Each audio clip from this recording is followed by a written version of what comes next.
ഏറെ നാളത്തെ കാത്തിരിപ്പുകൾക്ക് ഒടുവില് ബസുക്ക അപ്ഡേറ്റുമായി നടൻ മമ്മൂട്ടി. ചിത്രത്തിന്റെ ടീസർ സംബന്ധിച്ച വിവരമാണ് നടൻ പുറത്തുവിട്ടിരിക്കുന്നത്. ഓഗസ്റ്റ് 15 സ്വാതന്ത്ര്യദിനത്തില് ബസുക്ക ടീസർ പ്രേക്ഷകർക്ക് മുന്നിലെത്തും. അന്നേ ദിവസം രാവിലെ 10 മണിക്കാകും ടീസർ റിലീസ് ചെയ്യുക. ഡീനോ ഡെന്നിസ് ആണ് സംവിധാനം. അപ്ഡേറ്റ് പങ്കുവച്ച് പുതിയ പോസ്റ്ററും അണിയറ പ്രവർത്തകർ പുറത്തുവിട്ടു. എതിരാളിക്ക് നേരെ തോക്കേന്തി മാസായി നിൽക്കുന്ന മമ്മൂട്ടിയെ പോസ്റ്ററില് കാണാം.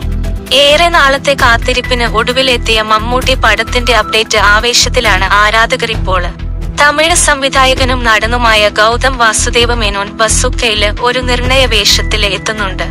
സിദ്ധാർത്ഥ് ഭരതൻ, ബാബു ആന്റണി, ഹക്കീം ഷാജഹാൻ, വാമ അരുണ്, ഡീൻ ഡെന്നിസ്, സുമിത് നേവല്, ദിവ്യ പിള്ള, സ്ഫടികം ജോർജ് എന്നിവരും ചിത്രത്തില് അഭിനയിച്ചിട്ടുണ്ട്. കാപ്പ, അന്വേഷിപ്പിൻ കണ്ടെത്തും എന്നിവയ്ക്ക് ശേഷം തിയേറ്റർ ഓഫ് ഡ്രീംസ് നിർമ്മിക്കുന്ന ചിത്രമെന്ന പ്രത്യേകതയും ബസൂക്കയ്ക്ക് ഉണ്ട്.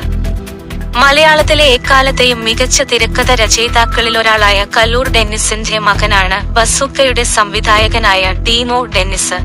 ബിഗ് ബജറ്റ് ഗെയിം ത്രില്ലറായി ഒരുക്കുന്ന ചിത്രം നിർമ്മിച്ചിരിക്കുന്നത് സരിഗമ ഇന്ത്യ ലിമിറ്റഡും തിയേറ്റർ ഓഫ് ഡ്രീംസിന്റെ ബാനറില് ജിനു വി അബ്രഹാമും ഡോൾവിൻ കുര്യാക്കോസും ചേർന്നാണ്. Executive producer Sooraj Kumar, co producer Sahil Sharma, ഛായാഗ്രഹണം Nimish Ravi, second unit camera Robbie Varghese Raj, editing Nishad Yusuf, സംഗീതം മിഥുൻ മുകുന്ദൻ, കലാസംവിധാനം ഷിജി പട്ടണം, വസ്ത്രാലങ്കാരം Sameera Sanish, chief associate Sujith, production controller Sanju J, PRO Sabari എന്നിവരാണ് മറ്റ് അണിയറ പ്രവർത്തകര്.